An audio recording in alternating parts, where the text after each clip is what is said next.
بسم الله الرحمن الرحيم الحمد لله رب العالمين الرحمن الرحيم مالك يوم الدين إياك نعبد وإياك نستعين اهدنا الصراط المستقيم صراط الذين أنعمت عليهم غير المغضوب عليهم ولا الضالين الحمد لله رب العالمين بسم الله الرحمن الرحيم. Today I would like to talk about a quite an important subject, but before that I would like to explain the way of thinking and why do I have such an approach. So the subject today is about the relationship in the name of Allah, and I tried to give an overview about each subject that I propose and give up to the youth. So basically the way I do it is I look at the subject, we look at it from a self perspective. So let's say Hassan, when he have to think about the subject, he should not think as a third person. You should think about a self perspective. So you are the person who are thinking about, let's say yourself, others, and the surroundings. So it's a self-reflection that need to be taken into consideration with each person, rather than just it's a theoretical subject. I also try to focus on things that are practical, that we either do every day or we face every day. When we talk about existence and when we talk about us as human and how we relate to each other and how we relate to Allah SWT, we always have to talk about the self, about us who exist, who feel that we exist. We're not in a dream, we're not living a mirage or something that is vague. When I say Hassan exists, and you feel that you exist, and you exist beyond your body. You exist, you're not your body, because your body at the end, we spoke about it 2 weeks ago, your body fades away, dies away. So your main existence is not the physical Hassan. Your main existence is the spiritual Hassan, the spirit inside you. So when we relate to people around us, so we have a relationship. We could have a relationship with the surrounding, and we have a relationship between us. We all know that time and time, or every single time, we do talk to ourselves, like an internal talk. We ask ourselves questions. We may not answer, but we do ask. We have some critics, either about ourselves or others, yet we don't necessarily talk about them. We just keep it inside, and we kind of think about it, or there is a kind of a chattering of the mind about things and ideas around us, and we tend to go to conclusion about things around us. So there's a relationship within us. That relationship within us is, in Islam, is depending on how we raise ourselves. Obviously, how our parents, when we were kids, raised us, but also how we raise ourselves, how we relate to ourselves, how we teach ourselves different good manners and good practices. So there's a self-relationship. And in Islam, it's encompassed. So people want to grow spiritually and they want to grow Islamically. It's encompassed within the greater jihad, the greater struggle within, which is really the biggest dimension, is the relationship with Allah SWT. And all depends how we relate to ourselves and how we learn from our existence, and how we live inside us the relationship towards Allah. It all depends on how we act and how we seek Allah subhanahu wa ta'ala, salah, and the relationship with Allah subhanahu wa ta'ala. We do salah every day, we perform salah, we do the wudu every day. And a lot of times we're kind of disconnected, and we feel this disconnection between us and Allah subhanahu wa ta'ala and salah. And if someone asks you, what is salah in reality? Why do we do salah? Why Allah subhanahu wa ta'ala have asked us to do salah? Well, we can think about different views, but the view that I think that is more practical for us is that salah is as a point of measurement. So you measure your closeness to Allah. This point of measurement is based on how you act during your day. A lifetime, or we take a day from that, a segment from this lifetime. Within a day, there is reactions, there is actions. You react to different things. You do some good or bad things. You good deeds, or you commit sins. The more you commit sins, the more as we said, the more we commit sins, the more we do bad, we're gonna lose in our spirituality. The more we do good, we gain from our spiritual experience. When we come to salah, if our spirituality is reduced, obviously it's going to be much more difficult to connect to Allah subhanahu wa ta'ala. If our spirituality is enhanced, we're going to easily connect to Allah subhanahu wa ta'ala. In salah, we always read Surah Al-Hamdu, the ayah that I've just wrote, the surah I just read. Alhamdulillahi Rabbil Alameen, Ar-Rahman Ar-Rahim, Maliki Yawmiddin, Iyaka na'budu wa iyaka nasta'in. If we stop on this, on you Allah subhanahu wa ta'ala we rely, we seek help. On you Allah subhanahu wa ta'ala we iyaka na'budu, we worship. The act of worship is not only related to the performance of salah. The act of worship is the act of obeying Allah subhanahu wa ta'ala in different manners. We know that in Islam we have the akhlaq, and in the akhlaq, let's say there is a sidq. Sidq is a component of akhlaq.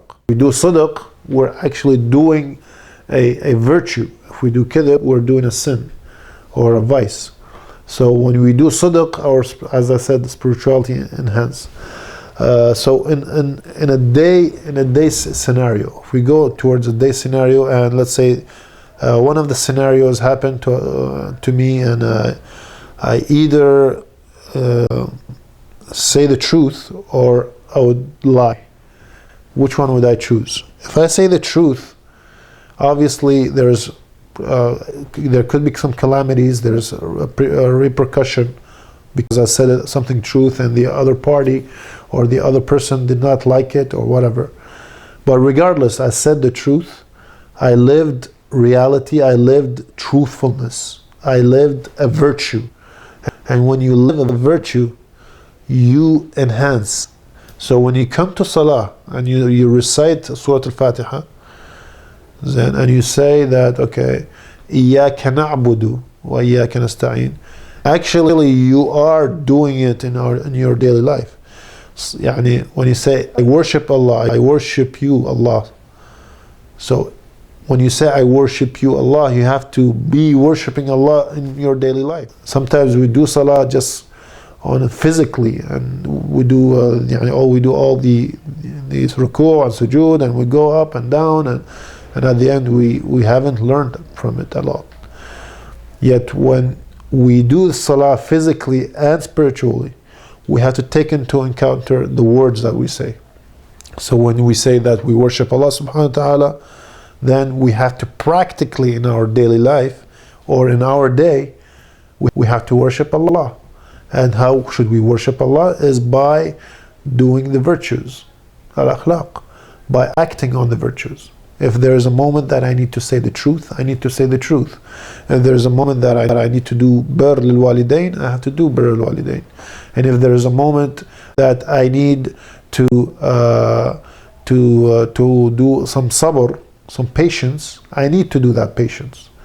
I need to act upon it. Yet if I do not do that, if let's say it happens that I lie, my salah is useless at the end. because I'm lying even in salah. When I say I worship you, Allah, but in reality you're not worshiping Allah when you lie, when you have lied, let's say, in the circumstances. So it's really important for us to understand that salah is a point of measurement of our spiritual connection with Allah subhanahu wa ta'ala. Those who have a really high spiritual connection with Allah, they're going to feel the presence of Allah in the salah while they perform salah. And actually they're going to feel the presence of Allah in every single act they're going to do. Yet, let's say if you talk a much lower level, they're going to kind of feel that presence just in salah. And eventually they're going to feel that presence in every single act that they do during the day. By reciting the surah and ayah, you need to practically do the surah. And in Surah Al-Hamdu, Al-Fatiha, Allah subhanahu wa ta'ala have asked us to, in every rak'ah, and in every, especially the first two rak'ah, we could recite them in the other two rak'ah, but in every first two rak'ah in the salah, we had to recite Surah Al-Hamdu and another surah. But He really asks us to recite Surah Al-Hamdu, and there's a reason. Surah Al-Fatiha has a message within for us as Muslims, because we do that salah. We are the Muslims who recite the salah, recite the surah and the salah. And He's asking us that we always seek guidance from Allah. إِيَّاكَ نَعْبُدُ وَإِيَّاكَ نَسْتَعِينُ اهْدِنَا الصِّرَاطَ الْمُسْتَقِيمُ. So Allah, we ask you for guidance. Why? Aren't we Muslim? We should ask ourselves, aren't we Muslim? Aren't we performing Islam and we're guided and everything? But yet Allah subhanahu wa ta'ala is asking us to seek guidance in every single salah. There is a reason. There's a reason, because we could also go astray. We could go astray because we haven't lived the presence of Allah in our salah. We haven't lived the presence of Allah in our actions. And living the presence of Allah through salah and through our actions is through living the virtues that Nabiullah Muhammad sallallahu alaihi wasallam brought to us. And the virtues it's a combination of actions that has a feeling inside you. So it has an intention that you need to polish and purify. And there is an action, and there is a reaction from the other side, from the people surrounding you. And there is a reaction even from Allah subhanahu wa ta'ala by giving you hasanat and giving you reward in the hereafter. So I spoke about truth, sidq, and I spoke about affa, and I spoke about courage. Courage is part of the virtues. We spoke about, I think last week, about love. Love is also part of the virtues, but not any love. Love is defined in Islam is that you have to love people because you love Allah subhanahu wa ta'ala. People around you are the creation of Allah.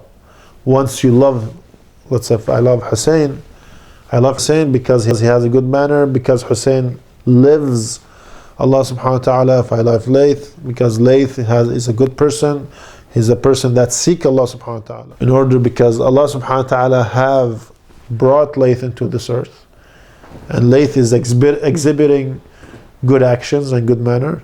So Muhammad, when he loves Laith, is because he loves the actions of Laith. He loves the virtues that Laith exhibit. So if you love those virtues, these are the virtues that Allah subhanahu wa ta'ala made it exist in this world, and Laith is just accomplishing it. And you notice that let's say, we're sitting here, who from us likes someone to sit with someone that lies? It's within us. We hate people who lie to us. We hate people, let's say, who, or I would better say, we dislike people who lie to us. And we dislike people who, let's say, if someone hates you, you kind of dislike him. You better not hate him, because Allah subhanahu wa ta'ala have asked us to abstain from hatred. yet you would dislike him because he's not exhibiting the virtue that Allah subhanahu wa ta'ala have asked people to exhibit through their actions. So when we go back to salah, and if we do not exhibit these virtues, our salah is meaningless. It's just a bunch of actions and words that we say without having this existence within us of Allah subhanahu wa ta'ala in our hearts. And we do this over and over, and it becomes just an adaptation and a bunch of actions that has absolutely no meanings. So it's really important to comprehend the meaning of salah, and especially comprehend the meaning of the recitation of the surah that we say, and also the understanding of why ruku', why sujood, why do we do wudu, why do we do purification. These are really important to address in our life, because we do salah every single day, and if we don't today, if we don't go and search for why, the why, we'll never go and search for the why. This is it as an introduction about what I wanted to say. So I said that salah is a point of measurement, and this is the take-home message. If you want to measure our connection towards Allah subhanahu wa ta'ala, and the presence of Allah subhanahu wa ta'ala is towards our salah, and how we measure if we are close to Allah or we're far is through salah.